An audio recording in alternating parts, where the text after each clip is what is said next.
Welcome back to the gun dungeon, guys. I promise one of these days I'm going to get all this 300 blackout loaded up that I want to get loaded up, and I'm going to switch to something else. But for now, I'm still sitting here cranking out some more of these 300 blackouts.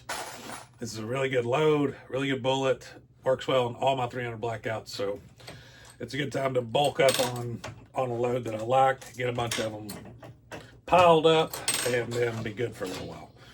But the next round that I want to load up is one that I'm going to be new to reloading. I just bought a new turret for my classic turret press here. Bought new dies, finally found some brass. The brass isn't super easy to obtain, nor is it very cheap. The bullets are fairly cheap, and that's 32 ACP. Y'all might be wondering, why in the world do you want to reload 32 ACP? Well, because it's one of those rounds. I talk about it all the time in reloading. Some rounds are cost efficient, some rounds are not. And when you think about 32 ACP, the bullets aren't very expensive. So once you get a good healthy amount of brass stored up, it's a good one to start reloading, because like I said, buying the brass, not super cost effective buying the brass, but once you got it, you got it. You just got to police it well.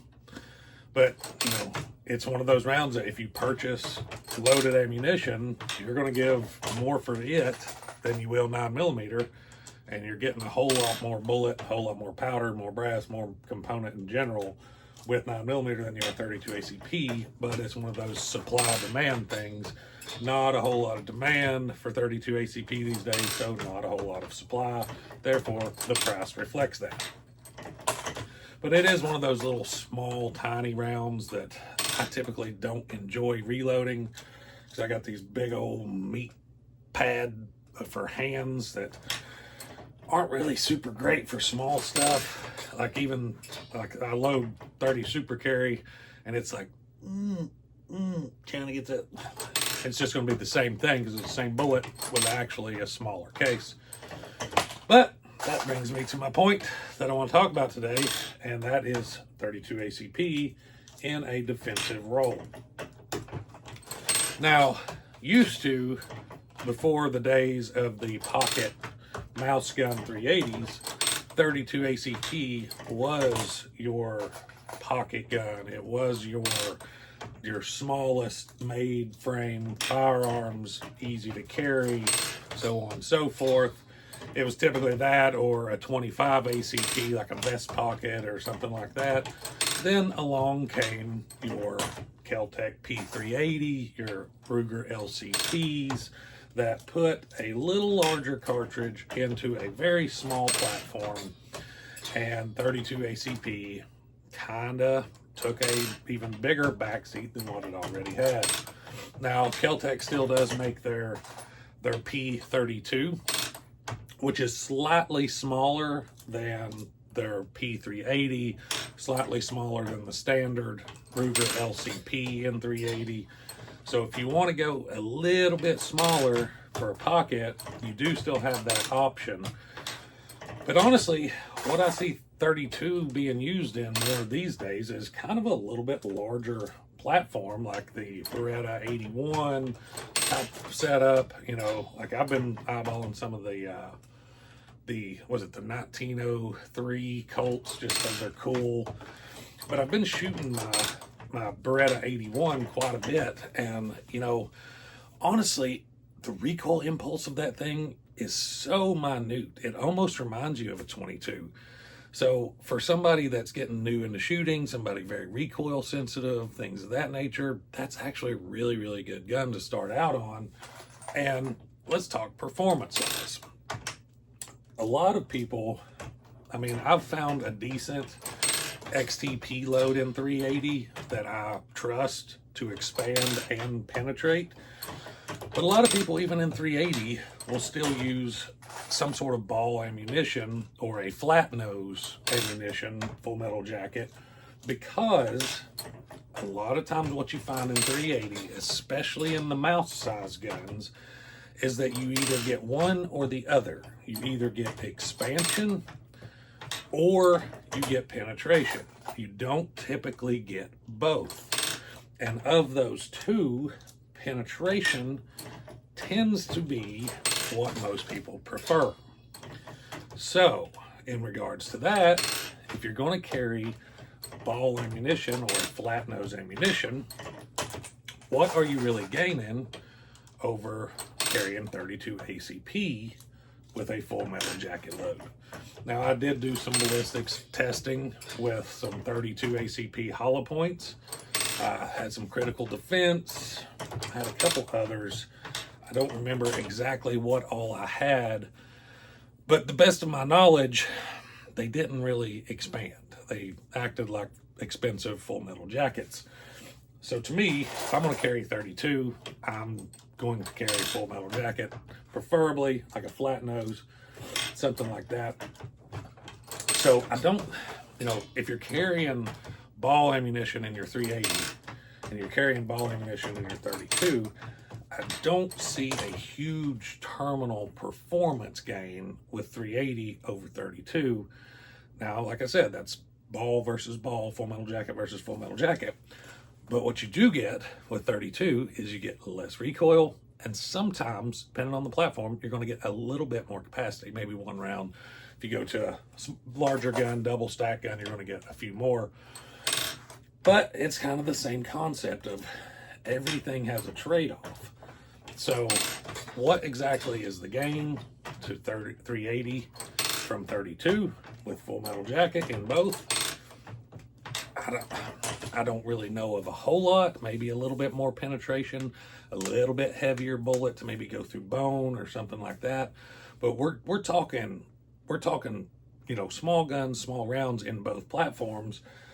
And 380 isn't exactly super cheap to shoot either. So, it's kind of a up in the air type thing. But if you don't have a 32 ACP, I highly recommend you at least go try one, shoot one, borrow one, rent one, whatever, because they're actually quite enjoyable to shoot, even in the larger, like Beretta 81 Cheetah style frames, because they are so easy with the recoil. You stay on target. It's like you can put shots on target super fast. So maybe that's another benefit to the 32 ACP.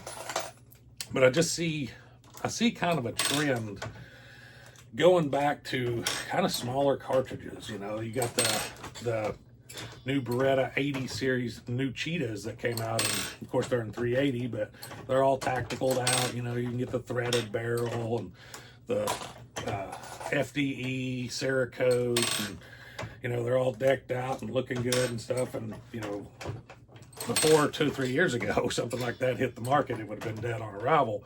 But we're starting to see a more of a trend to kind of, understanding that handguns, when you get to down to a certain point with handguns, there's really not a huge terminal advantage there. Like, I would classify 32 ACP, 380, and some light 9mm loads all kind of in the same category.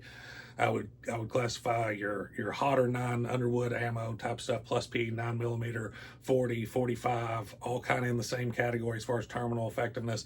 And then you start getting into like 10mm, 45 supers, 9x28 Dillons, stuff like that. That's going to be a little bit higher. And then you get in your Magnum rifle or Magnum revolver cartridges, which 10, 450 Super or 45 Super and all those kind of compete in that same little category there. But we're seeing that trend, I think, to where there's more of an understanding that terminal performance in handguns, really you're playing with tiny amounts of increases across certain platforms. But like I said, 32 ACP is one of those that I'm not really seeing a resurgence in it so much. I'm just starting to play with it a whole lot more, but I'm starting to see a lot more interest in the 32 calibers in general. The 327 Magnum, 32 H&R Magnum, stuff like that. You're starting to see a little bit more interest in, especially in forums and stuff. Guys really get into the 32 H&R Magnum. 327 kind of got a bad rap with its muzzle blast, so is what it is there. But I kind of like the 32s. You know, I'm a 30 Super Carry fan. I think the 30 Super Carry has a definite role. It does in my stable anyways. I really like it. But like I said, 30 Super Carry is nothing more but a Magnum 32 ACP. Same exact, you shoot the same exact bullets in each. But yeah, let me know your guys' thoughts on 32 ACP.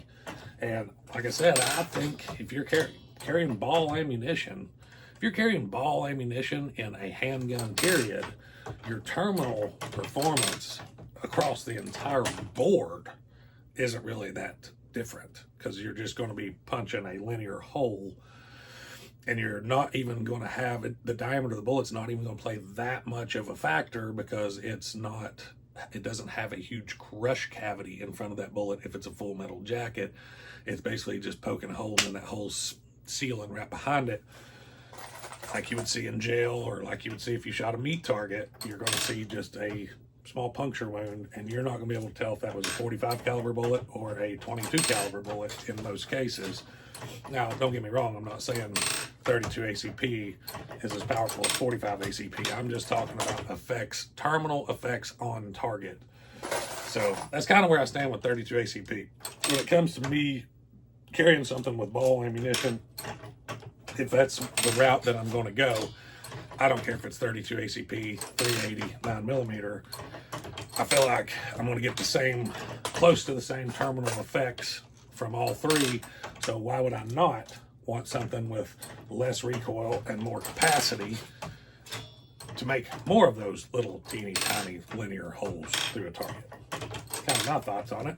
Let me know yours down below, and I'm going to finish this tube of primers out, and then I promise I'm switching calibers, guys. So hopefully on the next Reloading and Rambling, you'll see a different cartridge. Till next time, guys, stay tuned.